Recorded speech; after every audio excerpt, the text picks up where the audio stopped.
Good morning વિદ્યાર્થી મિત્રો. વાણિજ્ય વ્યવસ્થા અને સંચાલન ધોરણ 11 પ્રકરણ 4 માહિતી સંચાર ઈ કોમર્સ અને આઉટસોર્સિંગ. વિદ્યાર્થી મિત્રો, અગાઉની વિડીયોમાં આપણે માહિતી સંચારનો અર્થ, માહિતી સંચારની વ્યાખ્યા અને માહિતી સંચારની પ્રક્રિયાની વાત કરી હતી. આજની વિડીયોમાં આપણે ઇન્ટરનેટનો અર્થ, ઇન્ટરનેટના કાર્યો, કમ્પ્યુટર નેટવર્કના પ્રકારો અને ઇન્ટરનેટ ઉપર માહિતીની શોધ કઈ રીતે કરી શકાય એના વિશેની માહિતી મેળવીશું. સૌથી પહેલાં આપણે ઇન્ટરનેટનો અર્થ સમજીશું. સ્ક્રીન ઉપર વિદ્યાર્થી મિત્રો તમે જોઈ શકો છો કે ઇન્ટરનેટ, ઇન્ટરકનેક્શન અને નેટવર્ક એ બે શબ્દો પરથી ઉતરી આવ્યો છે. ઇન્ટરનેટનો અર્થ, ઇન્ટર એટલે આંતર અને નેટ એટલે જાળું. આમ ઇન્ટરનેટ એટલે આંતરજાળું. વિદ્યાર્થી મિત્રો, ઇન્ટરનેટ એ વિશ્વની સૌથી મોટી કમ્પ્યુટર સંચાલિત સિસ્ટમ છે. એને બીજા નામો જેવા કે the net, information superhighway અને સાયબર સ્પેસ તરીકે પણ ઓળખવામાં આવે છે. પરીક્ષામાં પ્રશ્ન પૂછી શકાય કે ઇન્ટરનેટને બીજા કયા નામથી ઓળખવામાં આવે છે, તો તમે એનો ઉત્તર આપી શકો કે ઇન્ટરનેટને the net, information superhighway અને સાયબર સ્પેસ તરીકે ઓળખવામાં આવે છે. કમ્પ્યુટર્સના જૂથને માહિતી અને સંસાધનોના સહિયારા ઉપયોગના હેતુસર એકબીજા સાથે જોડવામાં આવે તો તેને નેટવર્ક કહે છે. એટલે કમ્પ્યુટર્સના જે જૂથ છે એ કમ્પ્યુટર્સના જૂથને માહિતી અને સંશોધન એના સહિયારા સંયુક્ત ઉપયોગના હેતુથી એકબીજા સાથે જ્યારે જોડવામાં આવે તો તેને નેટવર્ક કહે છે. અને તેના માટે તે હાર્ડવેર અને સોફ્ટવેરથી જોડાયેલા હોવા જોઈએ.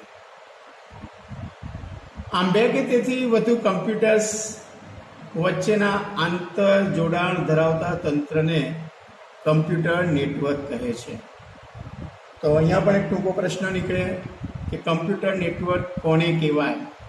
તેનો ઉત્તર આ રીતે આપી શકાય કે બે કે તેથી વધુ કમ્પ્યુટર્સ વચ્ચેના આંતર જોડાણ ધરાવતા તંત્રને કમ્પ્યુટર નેટવર્ક કહે છે.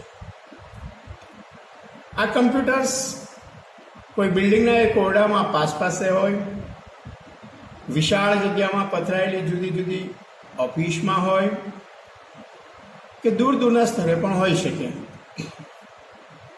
આમ નેટવર્કનો વિસ્તાર પાસના કમ્પ્યુટર્સથી લઈને વિશ્વના વિસ્તારને આવરી લે છે.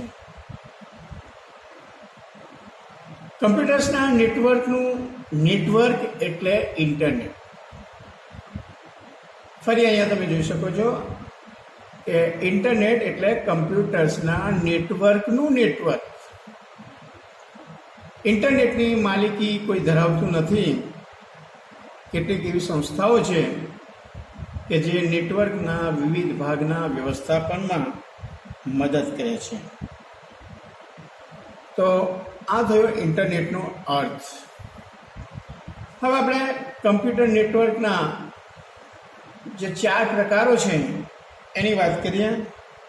સ્ક્રીન ઉપર તમે જોઈ શકો છો કમ્પ્યુટર નેટવર્કના 4 પ્રકાર. નંબર 1 છે લેન. આ શોર્ટ ફોર્મ છે. એનું ફૂલ ફોર્મ થાય local area network. L for local, A for area અને N ફોર નેટવર્ક. આ લોકલ એરિયા નેટવર્ક એટલે કે એક નિશ્ચિત સ્થળ પરના કમ્પ્યુટર્સ એકબીજા સાથે વાયરથી કે વાયર વગર જોડાયેલા હોય છે. એટલે લેન જે સિસ્ટમ છે કમ્પ્યુટર નેટવર્કની, એમાં એક સ્થળ પરના કમ્પ્યુટર્સ એકબીજા સાથે વાયર અથવા વાયર વગર જોડાયેલા હોય છે. તો કમ્પ્યુટર નેટવર્કનું આ એક પહેલું પ્રકાર છે લેન, લોકલ એરિયા નેટવર્ક. ત્યાર પછી બીજો પ્રકાર છે can, CAN, can. C for campus, A for area અને N ફોર નેટવર્ક. એટલે કેમ્પસ એરિયા નેટવર્ક. એટલે કે આ નેટવર્કમાં કેમ્પસ પરના કમ્પ્યુટર્સ એકબીજા સાથે જોડાયેલા હોય છે. લેનમાં કોઈક નિશ્ચિત સ્થળ પરના કમ્પ્યુટર્સ એકબીજા સાથે જોડાયેલા હોય છે. જ્યારે કેન નેટવર્ક જે છે, કેમ્પસ એરિયા નેટવર્ક છે, એમાં આખા કેમ્પસના કમ્પ્યુટર્સ એકબીજા સાથે જોડાયેલા હોય છે. ત્યાર પછી ત્રીજો એનો પ્રકાર છે metropolitan area network. M for metropolitan, A for area અને N ફોર નેટવર્ક. એટલે મેટ્રોપોલિટન એરિયા નેટવર્ક એટલે એક શહેરના કમ્પ્યુટર્સ એકબીજા સાથે જોડાયેલા હોય છે. જે શહેર હોય છે એ શહેરના તમામ કમ્પ્યુટર્સ આ મેન એરિયા નેટવર્કથી જોડાયેલો હોય છે, મેટ્રોપોલિટન એરિયા નેટવર્કથી જોડાયેલા હોય છે. અને કમ્પ્યુટર નેટવર્કનો ચોથો પ્રકાર છે WAN, WAN, યાને વાઇડ એરિયા નેટવર્ક. આ નેટવર્કમાં કોઈ જ ભૌતિક સીમા હોતી નથી. એટલે કે કોઈ જ ભૌતિક સીમા ન હોય તે રીતે વૈશ્વિક રીતે કમ્પ્યુટર્સ એકબીજા સાથે જોડાયેલા હોય છે. આમાં કોઈ લિમિટેશન નથી, મર્યાદા નથી, સીમા નથી. આમ જુદા જુદા પ્રકારના નેટવર્કને ઇન્ટરનેટ કહે છે. લેન એરિયા નેટવર્કમાં વિદ્યાર્થી મિત્રો કોઈક નિશ્ચિત સ્થળ એની લિમિટ થઈ જાય છે. કેન એરિયા નેટવર્ક એટલે કેમ્પસ એરિયા નેટવર્ક, એમાં એક કેમ્પસ પૂરતું મર્યાદિત થઈ જાય છે. મેટ્રોપોલિટન એરિયા નેટવર્કમાં એક શહેર પૂરતું વિસ્તાર મર્યાદિત થઈ જાય છે. જ્યારે વાઇડ એરિયા નેટવર્ક WAN એમાં કોઈ ભૌતિક સરહદ હોતી નથી, સીમા હોતી નથી. સમગ્ર વિશ્વના કમ્પ્યુટર એકબીજા સાથે આમાં જોડાયેલા હોય છે. આમ આ જુદા જુદા પ્રકારના નેટવર્કને ઇન્ટરનેટ કહે છે. વિદ્યાર્થી મિત્રો, વાઇડ એરિયા નેટવર્કને બે વિભાગમાં વહેંચવામાં આવે છે. એક છે એન્ટરપ્રાઇઝ WAN અને બીજું છે ગ્લોબલ WAN. પહેલાં વાત કરીએ એન્ટરપ્રાઇઝ WAN. તો એક જ મોટી સંસ્થાના વિશાળ રીતે પથરાયેલા કમ્પ્યુટર્સનું નેટવર્ક છે. એન્ટરપ્રાઇઝ WAN એક મોટી સંસ્થાના વિશાળ રીતે પથરાયેલા કમ્પ્યુટર્સનું નેટવર્ક છે, જે વિવિધ સ્થળોના સ્થિર કમ્પ્યુટર્સના નેટવર્કનું નેટવર્ક છે.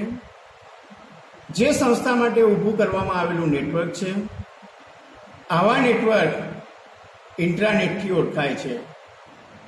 દાખલા તરીકે ભારતીય રેલવે, ઇન્ડિયન રેલવે, જેની વાત કે સમગ્ર દેશમાં એની કચેરીઓના કમ્પ્યુટર્સ હોય છે, એ આ એન્ટરપ્રાઇઝ WANથી જોડાયેલા હોય છે. તો પહેલો ભાગ છે એન્ટરપ્રાઇઝ WAN. ત્યાર પછી બીજો ભાગ છે ગ્લોબલ WAN. ગ્લોબલ, વૈશ્વિક. તો આ વિશાળ નેટવર્ક છે. આ નેટવર્કને કોઈ ભૌગોલિક સીમાઓ નથી, સરહદો નથી. તે વિવિધ દેશો અને ખંડો સુધી ફેલાયેલું છે. તે અલગ અલગ સંસ્થાઓના નેટવર્કનું સામૂહિક નેટવર્ક છે, જેને અંગ્રેજીમાં શોર્ટમાં WWW એનું ફૂલ ફોર્મ થાય છે વર્લ્ડ વાઇડ વેબ કહે છે. પરીક્ષાની અંદર શોર્ટ ફોર્મનું ફૂલ ફોર્મ પૂછાય છે WWW, તો એનું ફૂલ ફોર્મ થાય વર્લ્ડ વાઇડ વેબ. તો આ ગ્લોબલ WAN છે. વર્તમાન સમયમાં ઇન્ટરનેટની સેવા આપનારી સંસ્થાઓએ ટેલિફોનની જરૂરિયાત દૂર કરી પોતાની અલગ સંદેશા વ્યવહારની વ્યવસ્થા ઊભી કરી છે. અનેક જાણીતી સંસ્થાઓએ અનેક કમ્પ્યુટર્સને પરસ્પર રીતે જોડીને તેનું જાળું બનાવીને આ રીતે જોડાયેલા કમ્પ્યુટર્સ સાથે માહિતી આપલેમાં ઉપયોગી બને છે.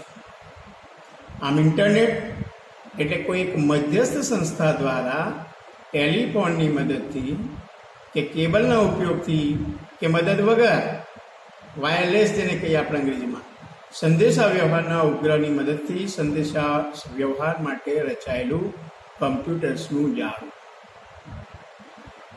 વિદ્યાર્થી મિત્રો, ઇન્ટરનેટ દ્વારા શબ્દ, ટેક્સ્ટ, ચિત્ર એટલે કે પિક્ચર્સ, દ્રશ્ય શ્રાવ્ય ઓડિયો વિઝ્યુઅલ, માત્ર દ્રશ્ય એટલે કે ઓનલી વિઝ્યુઅલ, કે માત્ર શ્રાવ્ય એટલે કે ઓનલી ઓડિયો, અને અંક જેને અંગ્રેજીમાં કહીએ ન્યુમેરિક આમ જુદા જુદા સ્વરૂપમાં રહેલી માહિતીનું આદાન પ્રદાન કરી શકાય છે. તો આ આપણે સમજ મેળવી એન્ટરપ્રાઇઝ વેન અને ગ્લોબલ વેન. વિદ્યાર્થી મિત્રો, હવે આપણે વાત કરીશું ઇન્ટરનેટ દ્વારા થતા કાર્યો. તો ઇન્ટરનેટ દ્વારા 3 પ્રકારના મુખ્ય કાર્યો થાય છે. સ્ક્રીન ઉપર તમે જોઈ શકો છો. પહેલું કાર્ય છે અન્ય વ્યક્તિઓ સાથે સંપર્ક. તો ઇન્ટરનેટ દ્વારા આપણે ઈમેલની મદદથી વિશ્વમાં કોઈ પણ સ્થળે રહેલી વ્યક્તિ સાથે ઝડપથી અને સરળતાથી માહિતીની સંદેશાની આપણે કરી શકીએ છીએ. એટલે ઇન્ટરનેટના માધ્યમથી આપણે વિશ્વમાં કોઈ પણ સ્થળે કોઈ પણ જગ્યાએ રહેલી વ્યક્તિની સાથે આપણે માહિતીની સરળતાથી અને ઝડપથી આપણે કરી શકીએ છીએ. ઇન્ટરનેટ દ્વારા વિશ્વભરમાં રહેલા ઉપભોક્તાઓ સાથે એક જ રૂમમાં બેઠા હોય તે રીતે વાતો કરી શકાય છે. આપ જાણો છો, આપ સમજો છો કે ઇન્ટરનેટના માધ્યમથી આપણે વિશ્વમાં કોઈ પણ સ્થળે રહેલી વ્યક્તિ સાથે તમે તમારા ઘરમાં અથવા તમારા ઓરડામાં બેસીને એમની સાથે વાતચીત કરી શકો છો. તો પહેલું કાર્ય છે અન્ય વ્યક્તિઓ સાથે સંપર્ક. તો ઇન્ટરનેટના માધ્યમથી આપણે અન્ય વ્યક્તિઓ સાથે સંપર્કમાં રહી શકીએ છીએ. એમની સાથે સંદેશાની ઝડપથી અને સરળતાથી આપણે કરી શકીએ છીએ. વિશ્વમાં કોઈ પણ જગ્યાએ રહેલી વ્યક્તિ સાથે આપણે વાત પણ કરી શકીએ છીએ. ત્યાર પછી બીજું કાર્ય છે માહિતીની પ્રાપ્તિ, માહિતી મેળવવી. તો ઇન્ટરનેટ દ્વારા વિશ્વભરના કમ્પ્યુટર્સનું નેટવર્કથી જોડાણ થાય છે. વિશ્વભરના જે કમ્પ્યુટર્સ હોય છે એ કમ્પ્યુટર્સનું ઇન્ટરનેટ દ્વારા જોડાણ થાય છે. આથી કોઈ પણ ક્ષેત્રની અને કોઈ પણ વિષયની માહિતી આપણને સરળતાથી અને ઝડપથી પ્રાપ્ત થાય છે.